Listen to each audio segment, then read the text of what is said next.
earlier I used to do 1 hour, but if look, imagine if 50 plus speakers, imagine 50 into half an hour, there's 25 hours extra of sessions.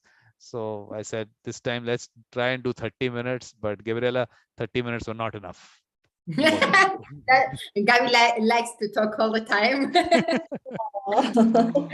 Okay, so but anyway, we are online. So one formal thank you very much, Gabriela and Ximena, for being part of the symposium.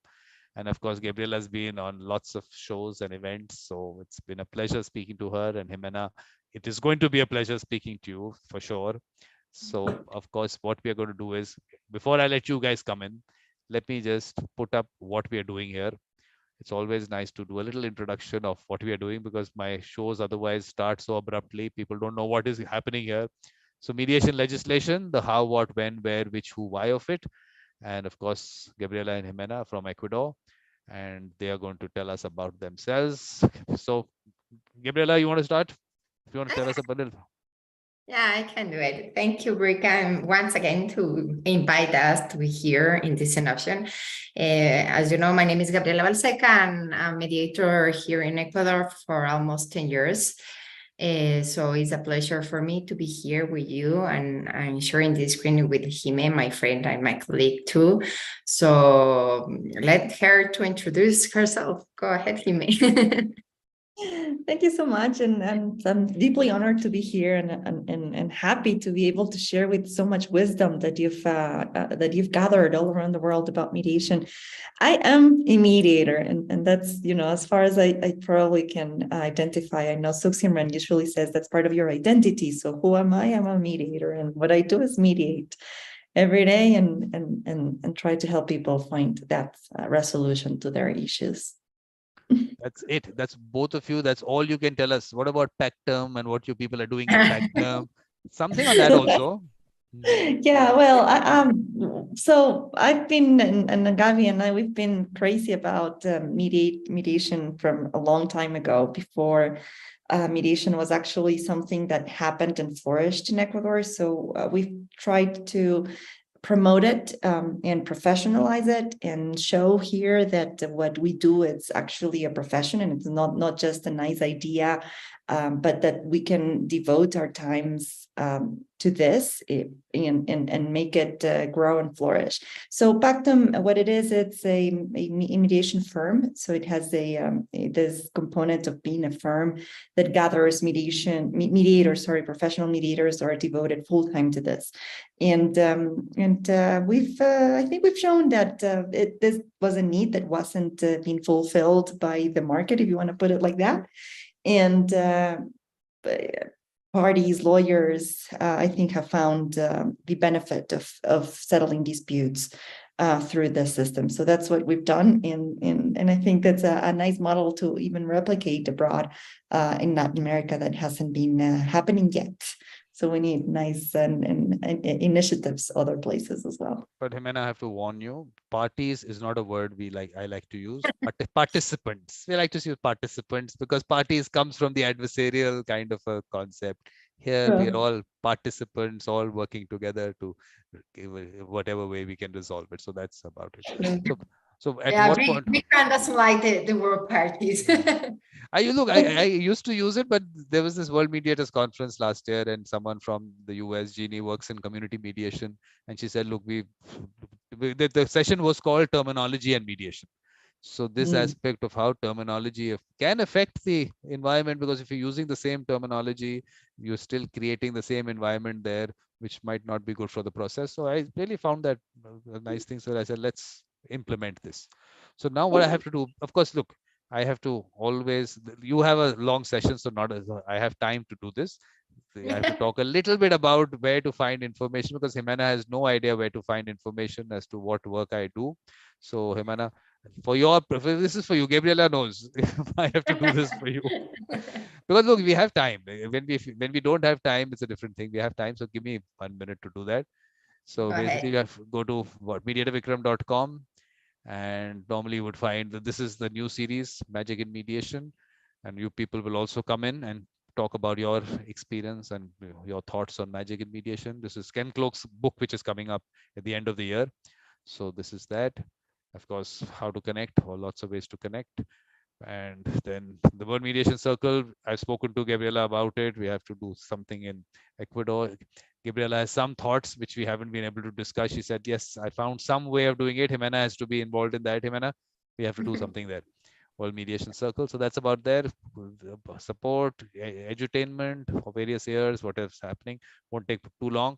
This is where that first symposium, Ximena, this was called Mediation in Our Culture and Traditions. There were 97 speakers from 45 countries there. And Rafael from Mexico called it the Woodstock of mediation. So it stuck. I really like that terminology.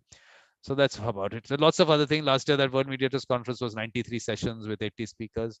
So there's lots of content, more than 550 videos up there. And normally would be a minimum of 1 hour. So if you people spend 1 hour every day, 2 years of content is lying for you, maybe more than that. So there's enough there. So how are you people going to start? Mediation legislation, please, all yours.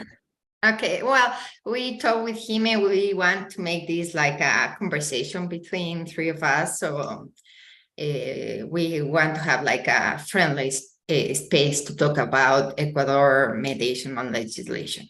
Okay, I'm gonna start talking. I have some PowerPoint. You know, Vikram, I like PowerPoints. I'm gonna share sometimes, and I won't share because I want to see your faces. So let's start sharing for a little while, okay? Yes, yeah, you won't be comfortable otherwise. Yes, please. Okay. I don't know, you can share the screen. Yep. Okay.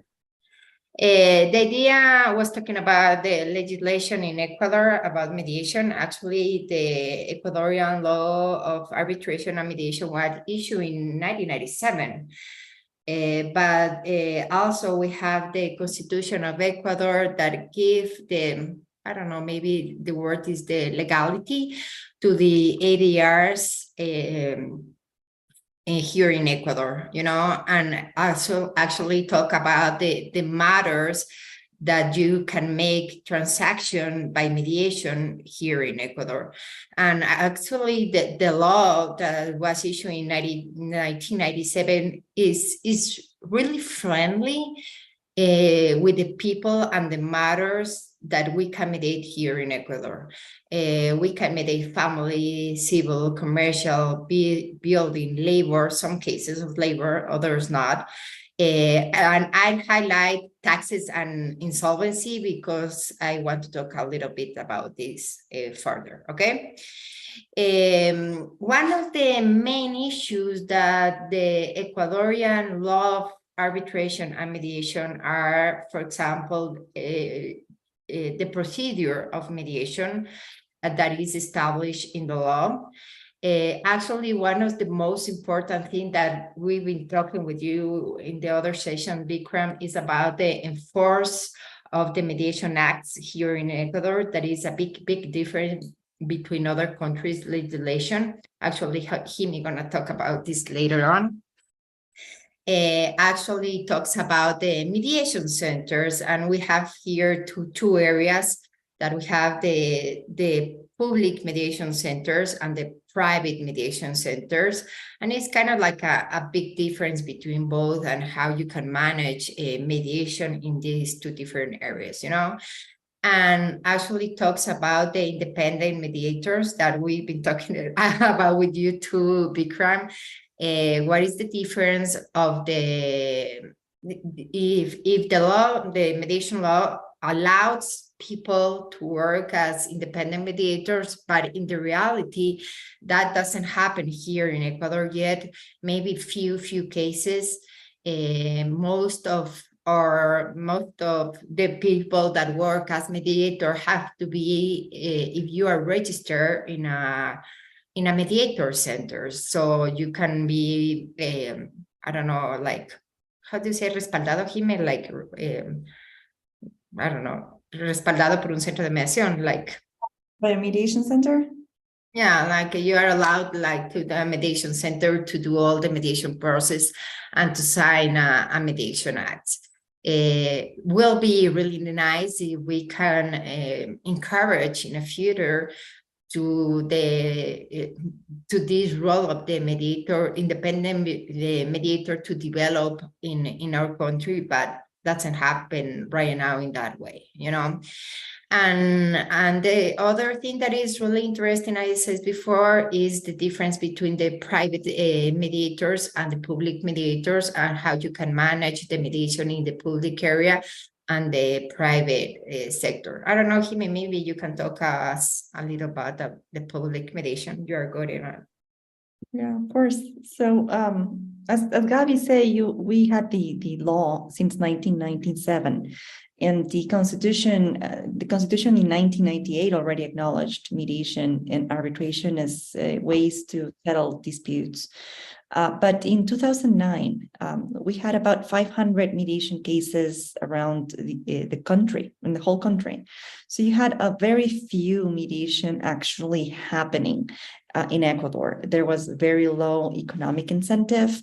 Mediation practice was a more social practice, like a lawyer would have free time and would do this in a pro bono basis for cases that would need to have mediation. So it was like not flourishing, not taking seriously yet. With this very few exception, mediation was considered for this small claims kind of cases in which people couldn't afford a lawyer. So the mediators didn't really devoted time for mediation or for the cases that the time the cases needed. So I think, and what Gabi is mentioning, this public mediation is part of the development of how it's changed, because today, in 2022, in Ecuador, we had about 152,000 mediations in the whole country, and mediation has become it's part of the legal practice. It's already there. People take it seriously. It's part of mainly every case, and it's not something that was forced upon people. Mediation in Ecuador is voluntary. We don't have it, it's not mandatory. People don't have to go to mediation. It wasn't something that was pressed into society, but it actually developed very organically. So what Gabi is mentioning about public cases, for me, it's one of the pillars of how mediation became important in the country and part of the legal community and the legal practice. In Ecuador, the mediation and arbitration law authorizes the government to be part, or the state to be part of the mediations, even if it is between government agencies or between a government agency and a private party. And they are encouraged to go to mediation. And in 1997, the Attorney General's Mediation Center was created, a mediation center for the Attorney General's office, but they were dealing also with these small claims. By 2012, 2013, this thing shifted from social cases, small claims, into actually focusing on public cases mainly. And they started, or they've already done, but they started to be very, very much focused on dealing with controversies in which the government was a party of. So we're talking here about multi-million-dollar cases with a lot of political interest behind, and very complex from the legal perspective, because you're dealing with administrative law, and that you needed to be mediating within the law, because the public sector can only do what the law expressly authorizes them to do. So you had to be very legal, and I think that got Ecuador a mediation in a place in which lawyers respected it. Suddenly, mediation was not just a very nice idea of holding hands and singing kumbaya together, but it was a very real legal practice, and it delivered results in big cases, not just the little ones that lawyers didn't want it to have anything to do with, but the big ones. And that gave a lot of credibility, I think, to the field, and lawyers started opening up to what mediation can actually do.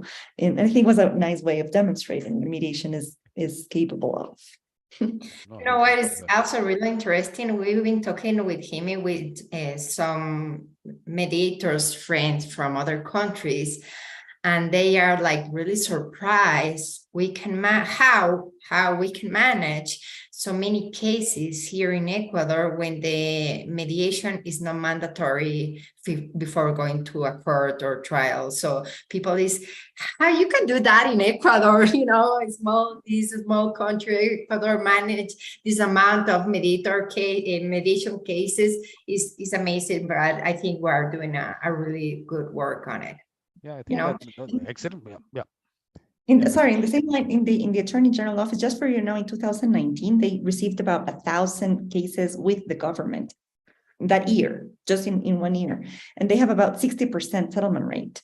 Of course, you know, it's public, so it will be lower than with the private that is about 90%, but with the public, 60%, it's really high. Yeah. And it's been, I think, an example for ISDS as well, the investor state dispute settlement, because Ecuador has this ability to actually mediate this kind of cases. In other civil law countries and Latin American countries, this is unthinkable. And in those that it's thinkable, it doesn't happen yet. So I think that's an excellent model. Yeah, I can see that excellent model. You're saying there is a certain culture which is developing, which is excellent, not mandatory. So at least you getting into it because you want to get into it, and your mediation center is functioning. It is a business. I'm using the word, don't go, it's a business profession. I have my reservations on profession. I'm saying it's a business in that sense. But important thing is respect and credibility. That's what's developing. But the important thing about the government part of it, what I would really want to understand is that how does a person working in the government actually get into a settlement without having this feeling that there can be repercussions on the individual for getting into that settlement? That's the point which that's a challenge for countries.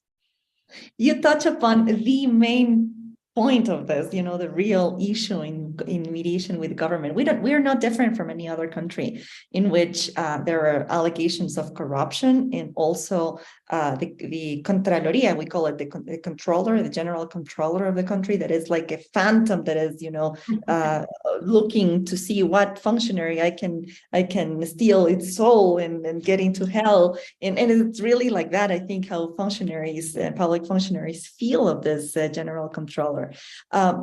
But we are no different. We have the same reality. But the thing is that we developed a real mediation process. One of the things that I think I remember I wrote about when I was doing my master's was exactly how to mediate with the government. And what mediation does is to find what are the obstacles to the settlement and help people, participants, surpass them and be able to go, you know, to surpass each obstacle. And of course, in the public domain, this fear is the main obstacle to settlement. So what we did is we work with the functionaries to help them reach decisions in ways that they are comfortable reaching. So we go through the whole administrative procedure that you need to create the will of the government. It's not just one functionary, it's the whole institution. And we do the technical part and we deal with the technical. We go to the now, let me back up a little bit. I think we have two moments in the mediation with public cases. The first one is the mediation of itself. It's confidential, so whatever you say and whatever you talk about doesn't really create any effect until the settlement is signed. So you are able to actually talk and discuss things without fear of anybody talking about responsibility or any other problems, because nothing really is happening. You're just having a conversation about how parties are looking or participants are looking at the issues and the technical part of the problem and the legal part of the problem, and figure out a way in which they both will feel comfortable and the public administration can actually agree to something. And once you reach that moment of settlement within the mediation, then you start a second phase that's ruled under the rule of law, the principle of the rule of law.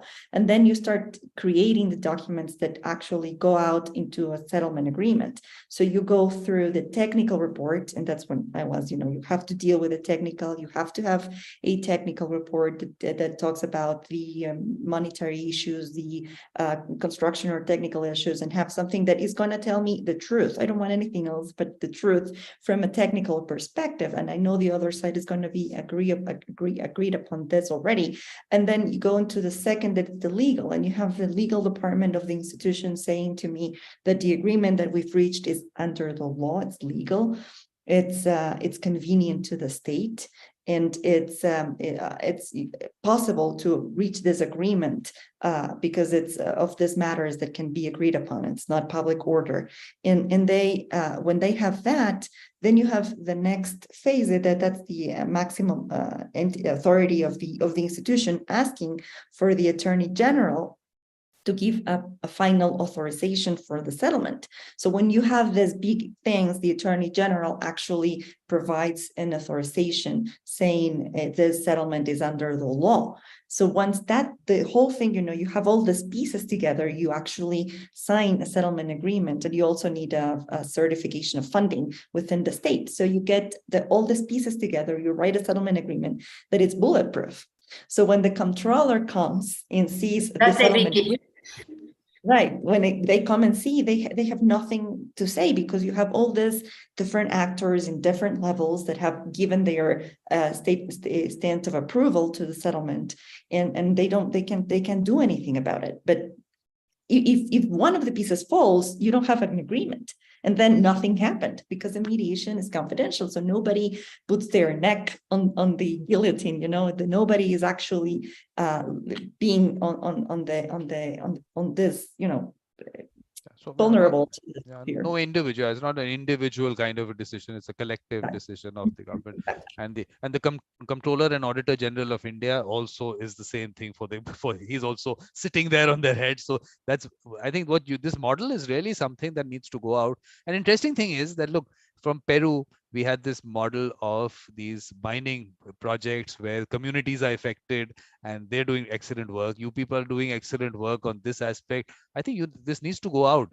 Is the language becoming a problem? Is that people speaking Spanish are the ones who are doing this and they're not willing to talk about it? Or what's really happening? Your word has to go out throughout the world. It's an excellent model. Actually, we are trying to go out to the world. The communication is not the problem, Vikram. We agree of that before, it's not about the language. It's about everybody know what we are doing here in Ecuador, in Peru, in most of Latin American countries. So we are working hard on it. Very important work, because look, if you look at the scale from the government perspective, government is the biggest litigant in India. And okay, I won't ask you to guess how many matters are pending in courts in India, because you will not be able to guess. We won't even come close.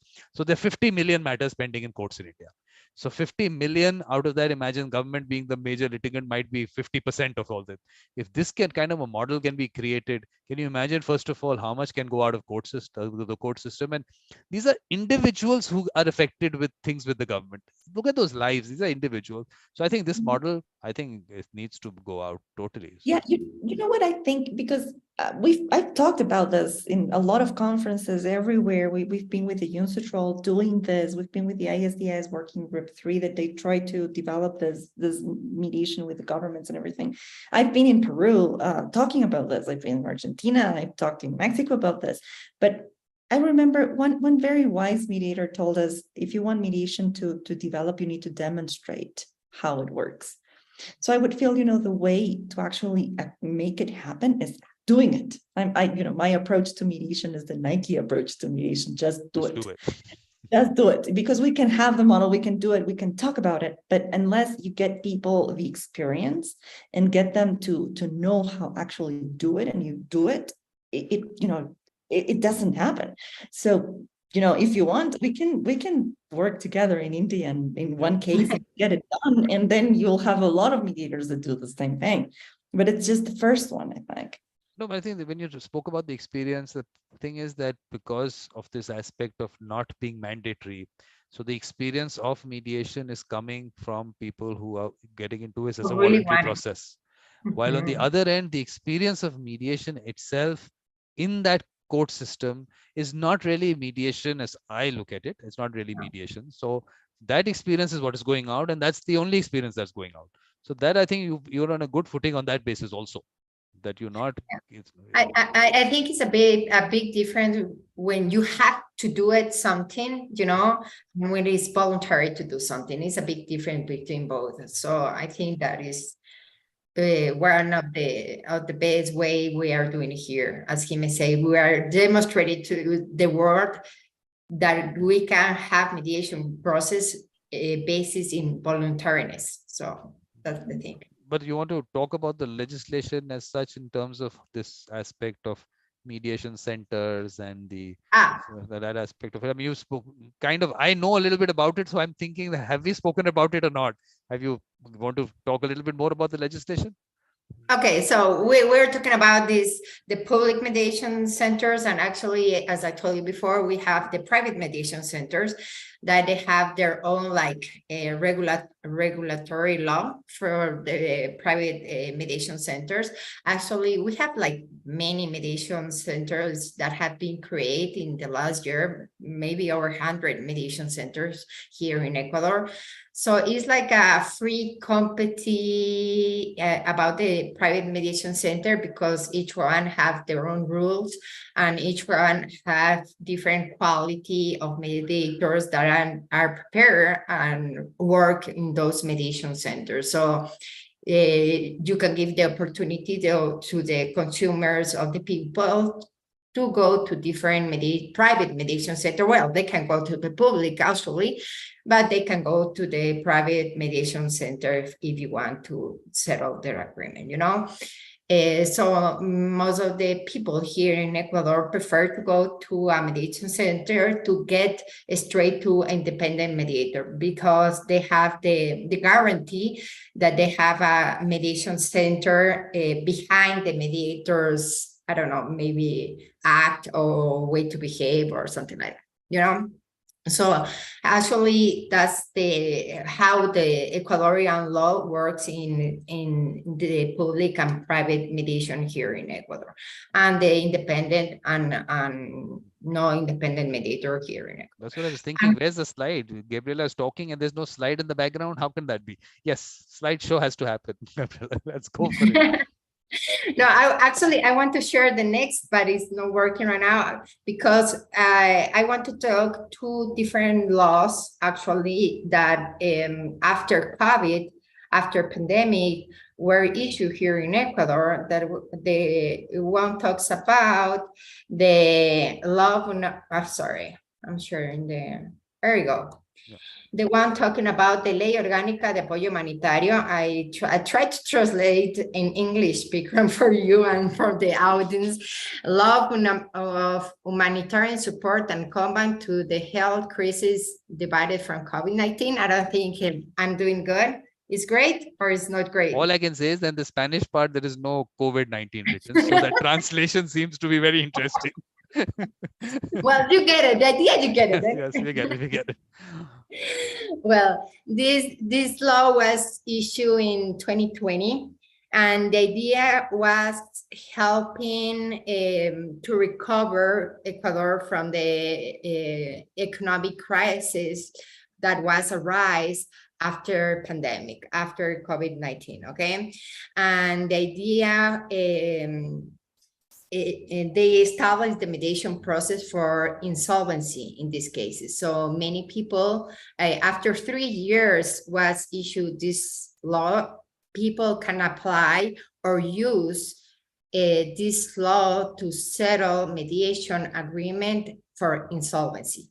Actually, we managed like a year ago a really big cases, online mediation cases from insolvency with Pactum, with Hime. We have like, I don't know, maybe 45, 50 person, Hime, wasn't something like that in the mediation process? I'm sorry, I missed it. Do you remember the case we managed from insolvency? Oh, how many parties we have on the process? It was about 100 creditors. Yeah, 100 creditors, and one company that was a debtor with a big debt that they couldn't continue their obligations.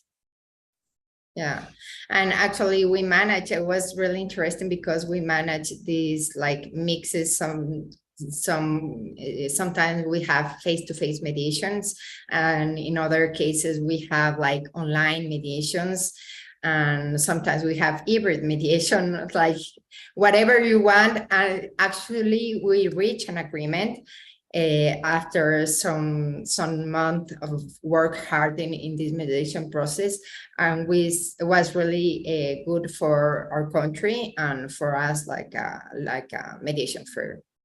A lot of people use this law. A lot of people Yeah, used it. just not that many yet, and this is the thing, and I think it's also, you know, part of the context of what Gabi's mentioning, because as I told you, we had this very little mediation, and then we started demonstrating how it works and how important it is. And this law appeared during the pandemic. That's why you see it COVID-19, and it's a temporary law. It will be over this June or July, and it won't be able to let people use mediation for insolvency in the future. So we need another legislation. But I think this law, at least in this part, has proven the importance of mediation for insolvency. And we've done this, as Gabi mentioned, it is a very complex case in which you have a lot of people and you need to design a process. And I think that's the most challenging and fun part of mediation, is to actually design a process that allows this multi-party, multi-interests to come into an agreement that everybody's comfortable with. So if I can, Gabi, just step in a little bit on what happened in that case. We had this bunch of, you know, workers, banks, creditors, public institutions that were looking to get a piece of the company that was going out of business. And we developed, I think, other than talking with each one of the people, you know, one-on-one, and with a team of mediators, because there is no way that we can do this with one mediator. We had like 5 mediators working in this case. Yes. Together, and we had this general assemblies. That part, as Gabi mentioned, was done over Zoom, and that's, I think, one of the good things of online mediation, because with online you can actually mute people and you don't have everybody yelling at each other at the same time. So we had this control that you wouldn't have in a hotel room. And after that, we could have conversations with each one of them to figure out a way that can get everybody in the same page. So we got an agreement for the workers and a way that they were going to be paid equally, everybody, because they are first in the line of being paid. Then we had an agreement with the banks and how to work with a trust to get everything into a trust, and the trust be managing how it's going to be paying in order of the credits. And then with the providers, and that was fun because the company was going out of business, but all of them were in the same industry. And the company, and the company was, she's going to come back, I'm sure. The company was gonna get rid of its machinery in capital industry. You know, they needed to get rid of it. So we did a public auction only for the providers that were creditors. And we did this auction, and we actually adjudicated the goods on the settlement agreement to each one of them. So everybody sent offers and everything, and we did that process within the mediation procedure. And of course, nothing happened. As I mentioned, nothing happened until the settlement was signed.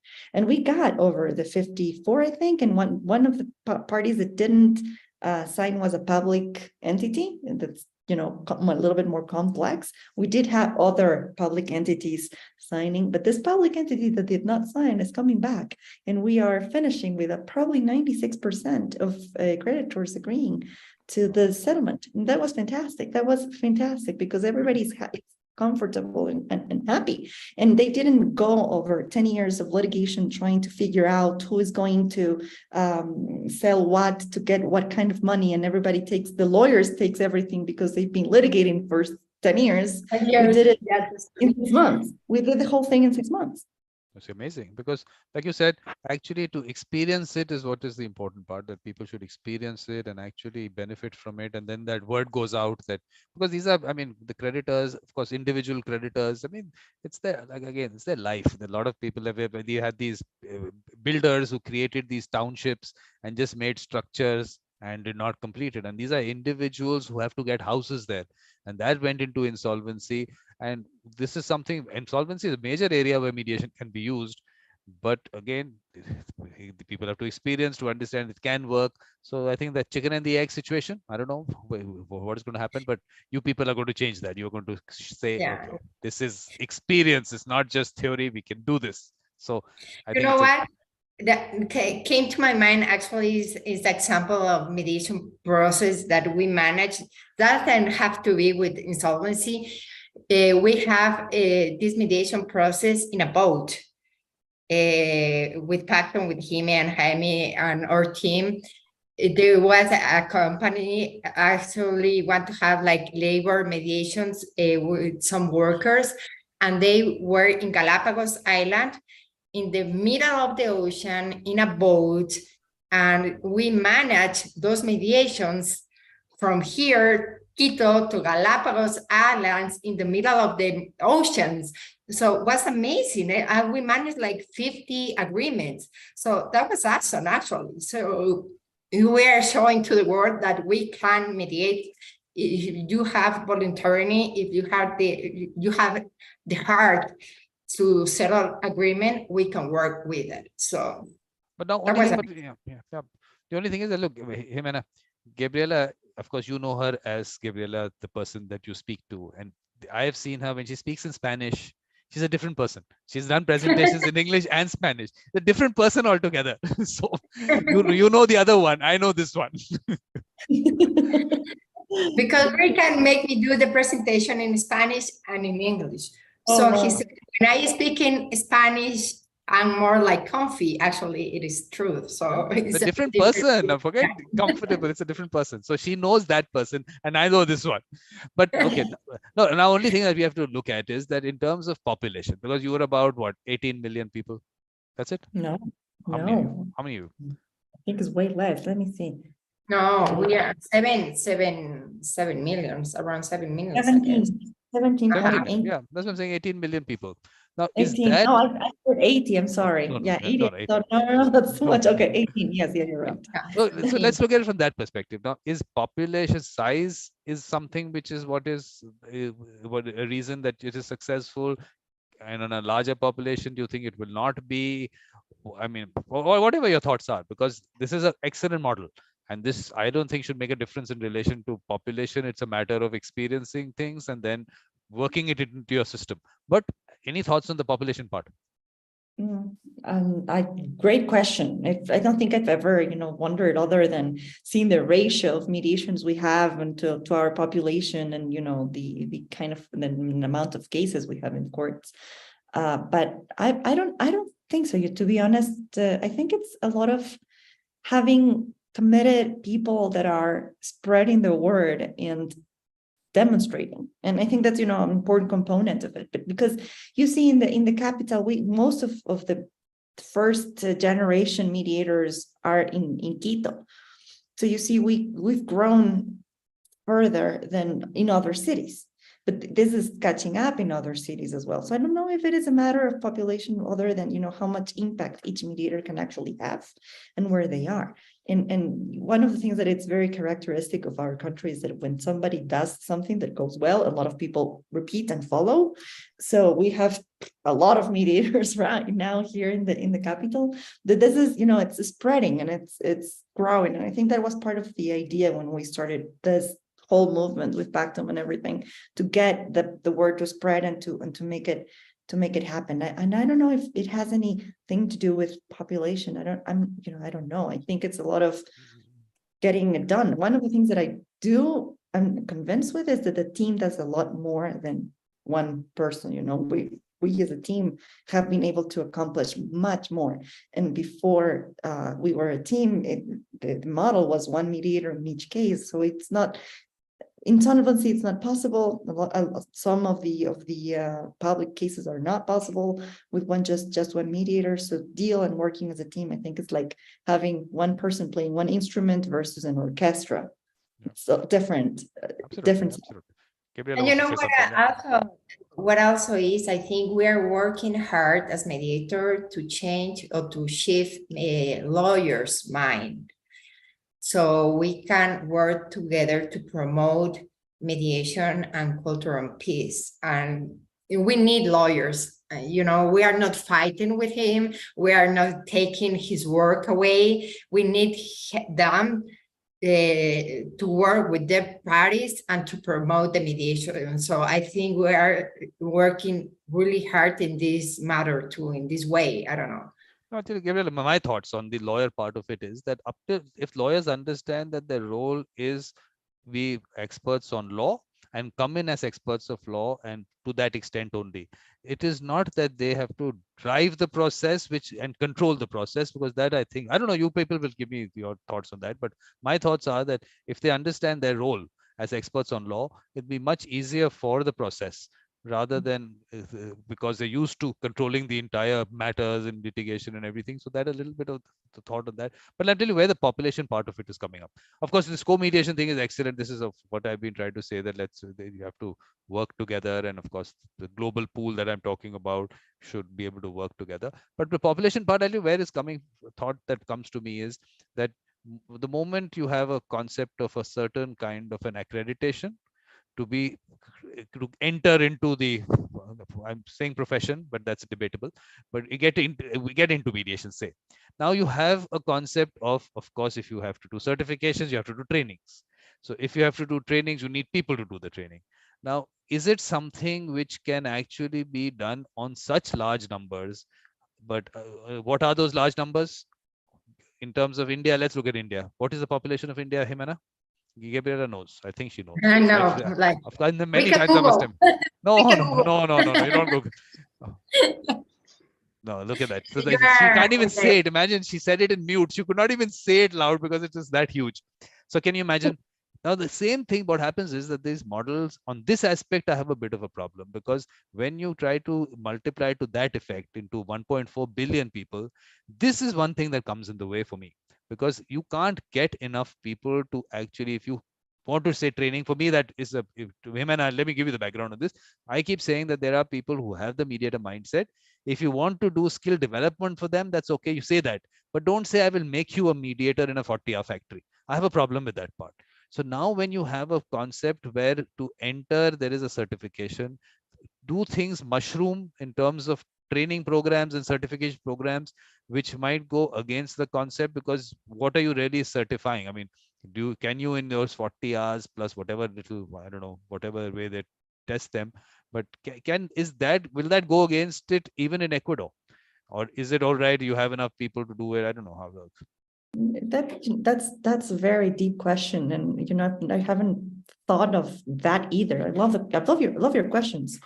Yes, I haven't thought about it. What I remember, I can tell you a little bit of what I've thought about trainings and my experience with the trainings, and that's before mediation was something that actually happened, that people were actually mediating and helping participants resolve their issues. What people did when they learned mediation was train, because that was the only business. That was the only thing that can actually provide money. And I remember that I was the deputy director at the Iquitos Chamber of Commerce, and I remember we were having a very, very bad time struggling with the money issues. So we came up with the mediation training thing. And that's has people, it's very cheap. Trainers don't get paid as well. And it got us out of our money issues, but it was more about the money. And I'm like, I'm sorry to say that, but that was my my experience with the training. So when we started Pactum, one of the things for us is that we were not a training institution in itself. What we wanted to do, and back in that moment, was to provide the service, because that's the core business, is to get the cases settled, real things, not talking about how it should be, but actually doing it. And that's why Pactum does not have that did not have any training. Now it's a different moment. Now we've developed a way of doing things that we can actually think about this in the future. We are not doing it, but we can think about it because we've done it. And it's different, I think, the approach of training. And I remember when I was in Paris, that was the same speech of some of the lawyers. They said, mediators train. That's what they do. They train. Mediators train. They don't mediate, but you need to develop a market for mediation. You need to mediate. You need to actually do things. And then you can talk about training. And I agree with what you said. Maybe some people are born with a chip of mediators and have this, and you can develop skills, and some don't. But one of the things that I've seen here, I've been teaching at the university since 2012 on mediation. And I do see a generational shift, because when I started teaching mediation to the lawyers at that moment, that was very weird. What I was talking was like opening minds, and they were amazed by things that I was telling. Today I tell them, and everybody's like, I feel like I'm no different from any of the young students that are there at this moment. This is becoming part of the culture. And it's becoming part of our narrative of how things are done. I think you can change it, you can shift it. And I don't think we've done it consciously, but I think we've done it. And I do see this difference with the young students today and the lawyers that came that graduated after I started giving these classes. They do this. Actually, when you have in the mediation process, for example, you have a lawyer that they have their school for going to a trial. They like to litigate it. And you have in a mediation process a young lawyer that have the ship in their mind about ADR. Is a big difference working with these two like example of lawyers, because with the younger is a really dynamic and interesting process of mediation. I don't know, it's a big difference between both. Absolutely. No, but the thing is actually why I'm coming to this part, because you people definitely, like you said, it becomes popular. If it becomes popular, then obviously centers will come up. To have centers, you'll have to have mediators. To have mediators, there will be a certification program happening. So that chain, I'm sure, is developing. So are you seeing issues coming up there, that you are now saying that, okay, we'll make you a mediator, come here, whatever, in 40 hours, we'll make you a mediator, we'll give you a certification, now you're out there. Is that going to affect it? Is it going in a direction which you feel might not be the correct direction to go? You know, I've always been very worried about the quality of the mediators that come out. And, you know, I was worried before. I was more worried before, you know, when, for instance, when I was at the Attorney General's Mediation Center, if you had one scandal with one mediation, that one mediator got into a corruption deal or something like that, that would have been the end of mediation in the country, because that gave or would have given mediation this bad reputation. I think that, and that's, you know, that's my main concern. If something really bad happens and some mediator does it really wrong. But I do feel that at this moment, we have enough success stories and enough leverage of what mediation does, that if one mediator makes this kind of mistakes, it's going to be against that person, not the system in itself. So I think it's a lot of the timing where you are in your mediation development. So I'm always worried about those kind of things happening, you know, getting corrupt people in the seat of the mediator, or getting bad people in the seat of the mediator. But that's a risk that can happen. The thing that I've tried to think is that you would get a market also that can test the quality. So you get lawyers that can charge a lot of money and lawyers that can charge very little, or doctors that can charge a lot of money and doctors that are, you know, very little because they are not that good doctors. You can start thinking about mediators in the same way. You have very good mediators that are able to do a lot of good things, and, you know, you have this other not so good mediators, and that's I think something that's going to happen, as happens in other professions, and that's part of seeing it as a profession, I think.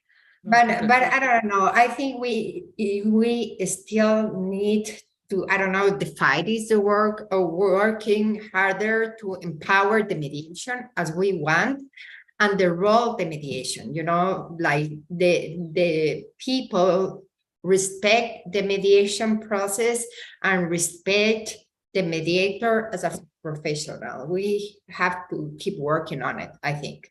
Yeah, I think what is coming out from this is that there has to be a certain critical mass, a certain number of matters being actually resolved, the experiences out there. So first, like you started with experience, that many experiences should be out there, and positive experiences to counter the, of course, the few negatives. That should be all right. Because actually where I'm coming from is the fact that I do not want that to be regulated, because that opens out a channel for, in a way, that also is there's a corruption, that if a government says that only these few places is where you go to get certifications, and who are the trainers, if you want to call them trainers, for me it's that skill development part, but who are those people? So what you're really doing is that you're creating these places, but is it really going to help mediation, or is it better that the market decides? So that part of it is something which you guys have to tell me, because you've got your experience. Are you going to let market decide, or are you okay with a certain kind of a system there? Wow, that question I've thought of. We've Vikram talked is about, making us a tricky questions. yeah, oh my God, I love it. So I have to tell you, this is very non-Latin, I think, because in Ecuador we do have this cooperations, cooperatives, or institutions, or public functionary that provides the seal, and that's the frame of mind of a Latin culture that we live in, and I don't like it. I honestly, personally, don't really like it. I feel like you should let some freedom, but at this moment, I'm also thinking about quality. So I have this two things, like when and where and how to actually make it balanced, because you do need, and I do believe in the market. I'm like, that's part of how I am. And I think, I have a little John Smith in the angel part of my shoulder, saying, the market will be able to, but sorry, Adam Smith saying the market will be able to. But then I also see this, I don't know if I want to call it proliferation of and very low quality of this that might not work, and then you need some sort of regulation. And I'm against regulation, as Gabi said. The law that we have is very, very simple, and it doesn't have much regulation at all. And I think that's also one of the reasons this has worked in Ecuador, and it's also not dying. Mediation is not dying, being constrained under regulation. So that's the question that I'm making myself. What kind of certification, when, who, and where? And that's not an easy question, because that certifier also needs to be certified, and who, where does it end? And that's, but I have my little Adam Smith. I don't know which one is the angel, but I have a little Adam Smith in the angel part of my shoulder, saying market, but it's a good question. But look, again, numbers. It's about numbers. That's one part. Because the way I'm looking at it is, I always, of course, have to consider a country like ours again. That if we are picking up from a lot of places right now, there was an attempt to put something together, and that hodgepodge can actually create issues, because you think, okay, Italy's doing this, we should be looking at mandatory mediation in a certain way. Then institutions come in, that you'll have to go through those institutions. And who decides which institutions? So all that is going to be an issue. Then on this other end, the certification, because of course, in your case, you have this concept that even if individual mediator has to be in some way certified by a center. Yes. So in that sense, how does the center decide that this person is now going to be certified by us? How does that work? So what we have is that you need to have a training, 80-hour training that includes practical training as well. And that's how the center is able to submit a request for the Council of the Judiciary for the mediator to be registered under the center, under the umbrella of the mediation center, and under the regulations of that center. That's how it works. And the way it is like that, it's because the mediators that sign the settlement agreements, they are basically signing judgments. The settlement agreement in Ecuador has the same effect as a judgment issued by a court that is unappealable. So that's why you need them to be certified, registered in a way, because if you didn't have that component, maybe you don't need them to be certified, I think. So that's, part of the questions of how and who and where. No, because I do, in terms of course, the settlement agreement being as good as a code decree, of course, that's a good thing to have with the legislation. The thing is that, do you want them to put it in a certain format? Is that the issue? Because content is going to be the content which the people in the mediation decide. It's their content. Yeah. The mediator can't create content. Now it is only the language. Is it language a problem? Is the structure a problem? Because why I'm saying so is because I'm looking at legislation again from numbers. Is there a certain format which can be put in the legislation, that you put it in this format? And if it is about the training part of it, if there's something, we can create an online world where all the content is available, what you would put in a training. Because of course, like you said, mediators are making money out of this, so why would they want to put it for a lot of people to watch? Maybe not, we'll have to see that. But the way I'm trying to work is, I want grassroots development of mediation. For that, it is identification of people by the people of mediators. So no one else is doing it. We're not coming to teach you anything. We're asking you who those people are. You're bringing that and creating a structure around it, which is what these mediation circles is what I'm trying to do. So what is it that needs to be done in terms of legislation to keep that system going, so that it is the people's process? They are choosing their mediators. I mean, which is coming out from word of mouth, which is what finally, that's what you want, that the people in terms of quality comes from word of mouth, that okay, this guy's a good doctor and that's a good lawyer, or whatever way it is, same thing. So it comes from there. But in terms of legislation for that, what would you, according to you, what should legislation look like for this kind of development of mediation? Gabi, you want to take that one? No, I can talk with Vikram before, so you can go at him. We have plenty conversation with Vikram before about this. This is good. This the hot potato thing. Let's throw it here. Let's throw it there. Well, in the matter of legislation, for me, it has to be very simple, not many regulations. Let the people make it as they need. Mediation shouldn't be ruled and regulated. And I do feel, I remember when I was doing my master's, one of our professors said to a training group that I was helping train, he said to them, "You've mediated between your sisters, your daughter and your son, your brother-in-law and your husband, and you've been there in conflict before, and you've mediated." I think every human being has this ability to be in the middle and help parties settle, and that's the core of what we do. Then we can find those skills and make it a little bit more professional, a little bit more technical, a little bit more whatever it is, to make it, to exponentiate them. But it's this issue of being in the middle, neutral, helping two people that you care about settle and find peace and resolution. And that you don't regulate that shouldn't be. You just regulate in basis of the principles, neutrality, confidentiality, for us, voluntarily, voluntary, and that's it. Flexible vision of the future, and that's it. You just say those principles, and I think you have the best legislation in mediation. Yeah, basically, I'll add to that. Of course, I'll take out neutral from it, because I had a whole symposium on neutrality and mediation. Whether There's that, a big issue. yeah, exactly. Whether that word should be used at all, because the thing is that we'll be sitting with the user for 40 hours to explain what neutrality is and whether a mediator should be neutral. So I take that word out. But Actually, a confidentiality, mediator can be really a neutral or not. There's a yeah. big issue. So we don't have too many hours of that, because that symposium, I think, maybe had 18, 20 people, but it's out there. And Bernie Mayer has written a lot about neutrality, and he was there. So that is available. But I'm saying confidentiality, the process being without prejudice, the mediator not being called in as a witness, and the settlement agreement being as good as a court decree. These are things which I mean, I would want. And beyond that, I think we would be getting into over legislation for a people's process. I still look at it from a people's process. I know that it is something which is going to be used in a lot of places. I mean, when we say people's process, people think, oh, you're talking community mediation. No, I don't. I mean, that's easy to use that word with people's process, but it is a people's process in everything, be it a business or in an organization or in the government. I think so. I want to keep it that flexible. So anything beyond that, you think needs to be there?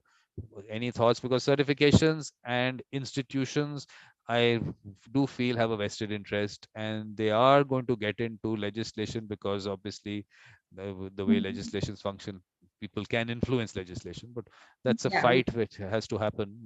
That's a different thing. But thinking that there is no vested interest in it. So this is how simple it has to be. Anything else that you think needs to be put into it?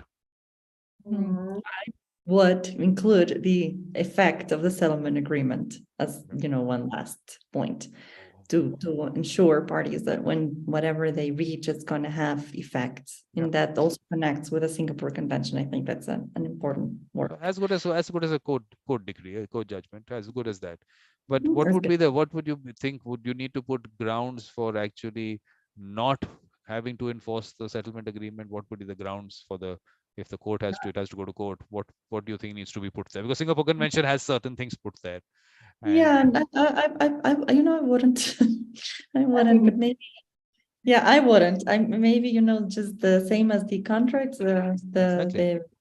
the same as the contract. Exactly. When it is a contract and all those provisions are already there in the law, why complicate the law? And for a user that too, complicate it and you can't put everything there. You can't put the entire contract act out there.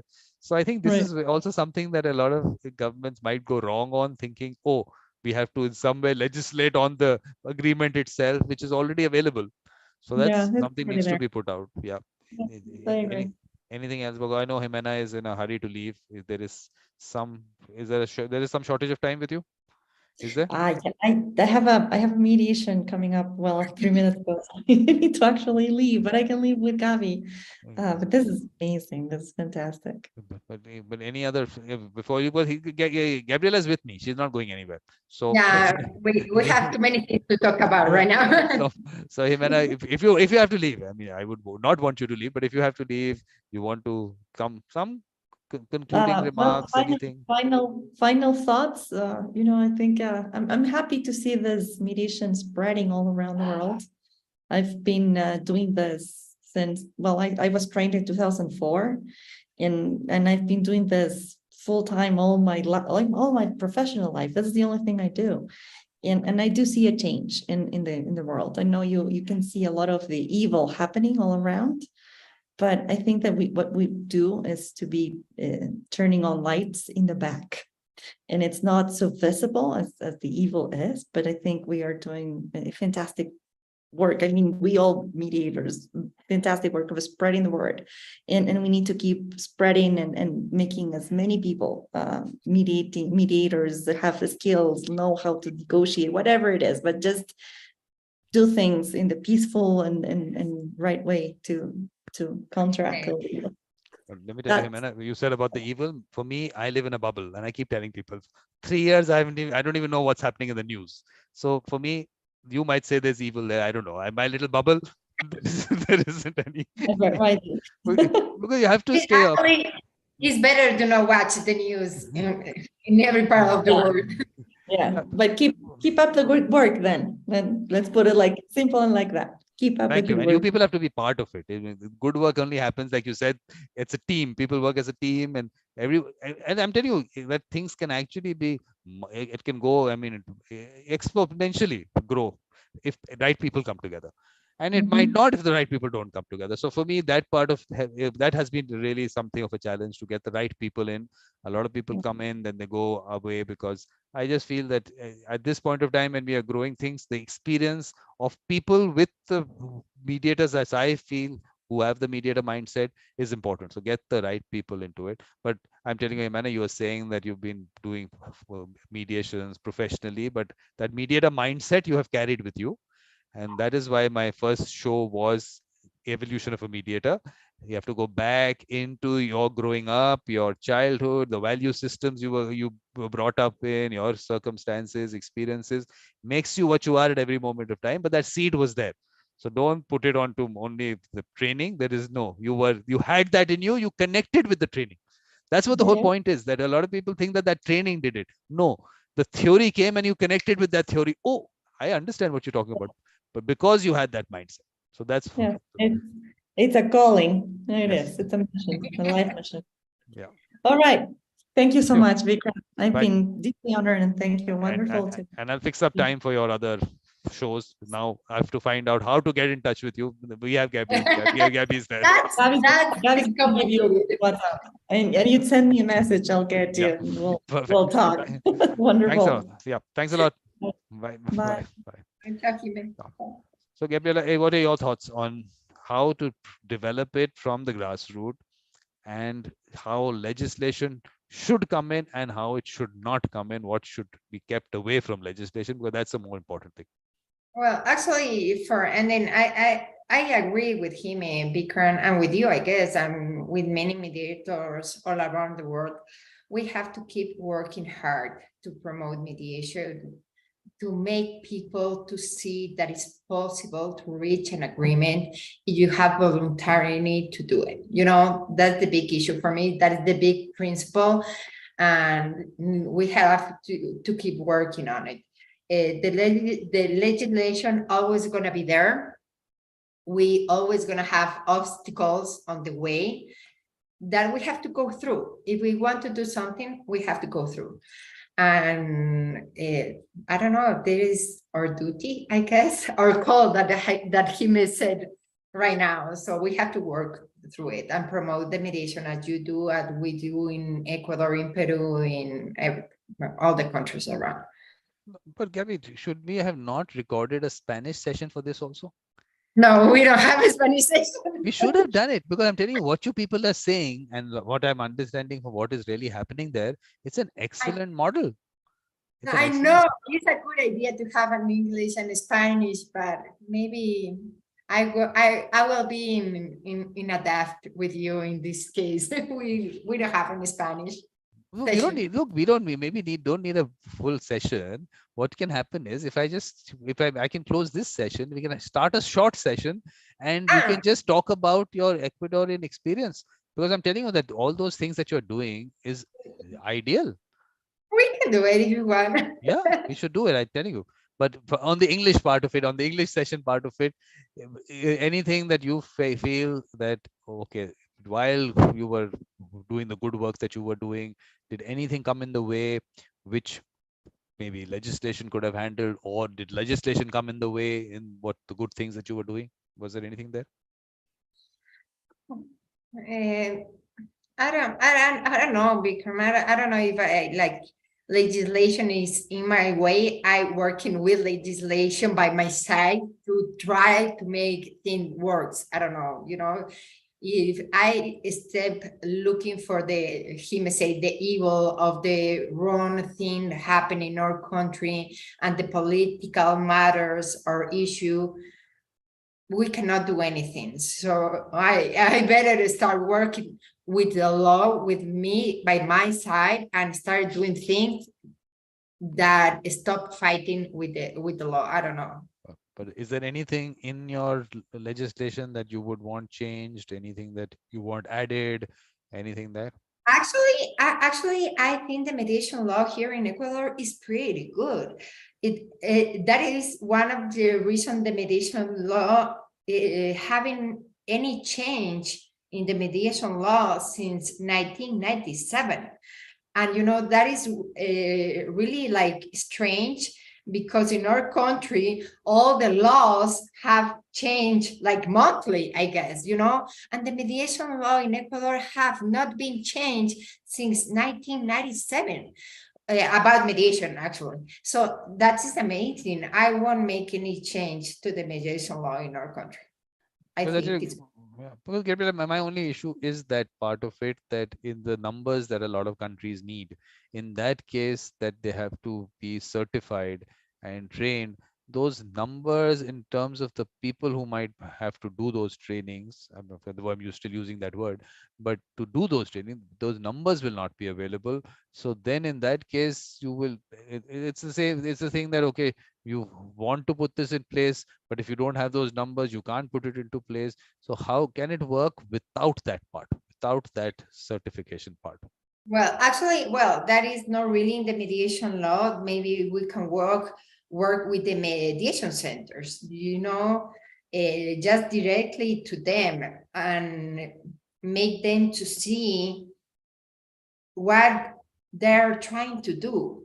is not just gaining money in a mediation training, mediation centers and training people to be a mediator.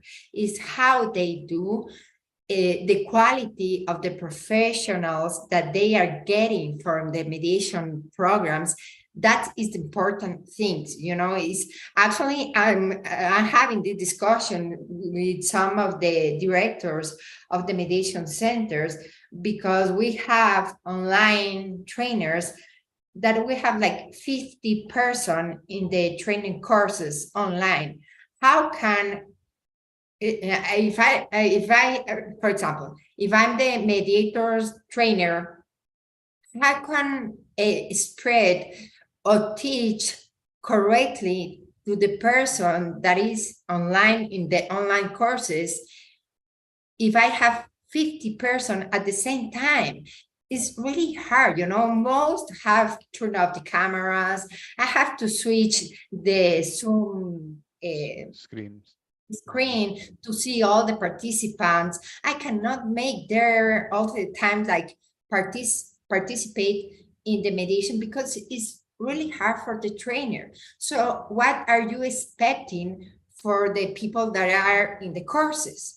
So, you know, we have to make like small courses with people that really want to be a mediator. It's not just to have like a mediator title and that's all. Who really want to be a mediator? We want a quality of a mediator here in Ecuador and all around the world. And that is more an issue strictly to with the mediation centers that give the trainers all around Ecuador. Well, look, I tell you how I'm trying to go about it is that with the best in the world, create a whole program where people can access it. I don't want it to be free actually, because free is not valued, of course, but the best in the world, they are actually, that content is given by them. So this whole thing that you need to go through so many hours of theory with people who, I mean, you don't really know what's being put there. And even look, even that word, that neutrality word, always start with that how much of it can you debate in when you're teaching people about mediation? How much can you debate in a 40-hour thing? Because that by itself is 40 hours of debate maybe. So I just feel that maybe just create that content available to people at large, because only, I mean, there are not so many people who can actually give that kind of a content. There are not so many people in the world. But yes, as businesses, it works out well, because they don't have to always talk about who's doing the training. They say, oh, we are doing a certification program. Who's doing it there also, sometimes people know, sometimes people don't know. So I think that way, some on large level, let the content be available. And beyond that, when I'm saying that, it is the people identifying those people who have the mindset. So this whole thing of going through the mock mediations and that kind of thing is also done away with, because the experience is already there. It's a Yeah. person who's actually experienced whom you're picking up. Yeah, that's what I say to my students in my training classes. If you want to know the theory, you can Google. You know, you can Google the principle of Mediator or whatever.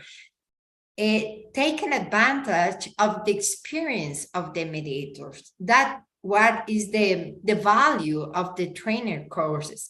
But most people doesn't care. They just want a mediation title to put to their bio, you know, and not because they want to be a mediator. So that's a big difference that we have to work with.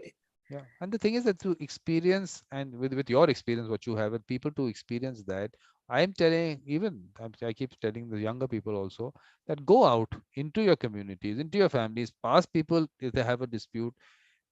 You can, whatever you can discuss, you can then go to a person who has experience and work with them as a co-mediator.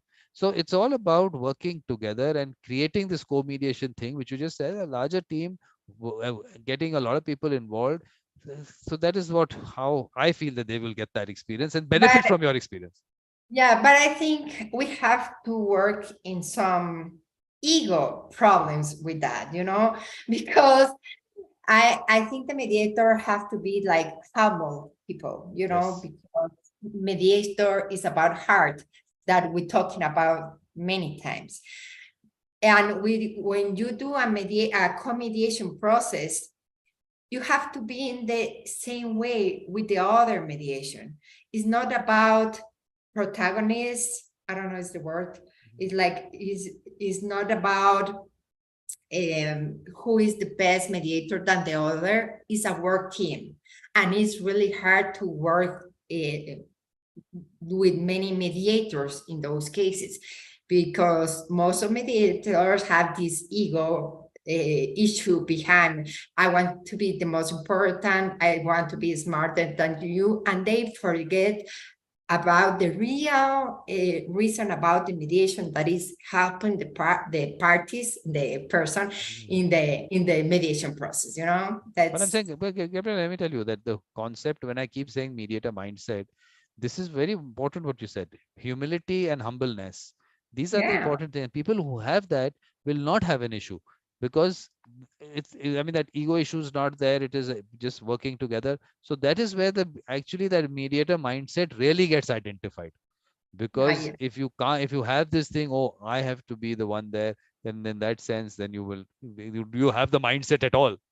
So that's why I But I think that. think many people are mediators sometimes forget about it, you know, forget about the main reason about being a good human being, being a good mediators, and help people solving the conflicts. So Okay, so perfectly. So we'll conclude this one. We'll have a little Spanish one, because I think this is really, message is really important.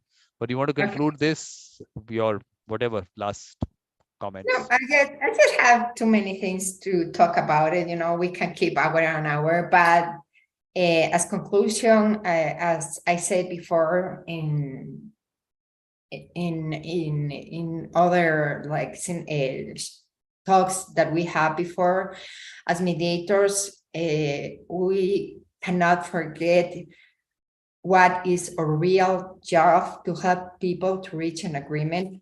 Don't forget the humanity, the power that we have as good human beings, and keep it spread in all around the world what we do. I don't know. So I think this is the main reason of mediation. Yes, good thoughts coming from a person who has the mediator mindset, all the things that are required in it. So, Gabriel, that's what people have to know. This is what a person with a mediator mindset is all about. So, thank you very much. Thank you. Always a pleasure. Always a pleasure. We'll do the little Spanish one. Let's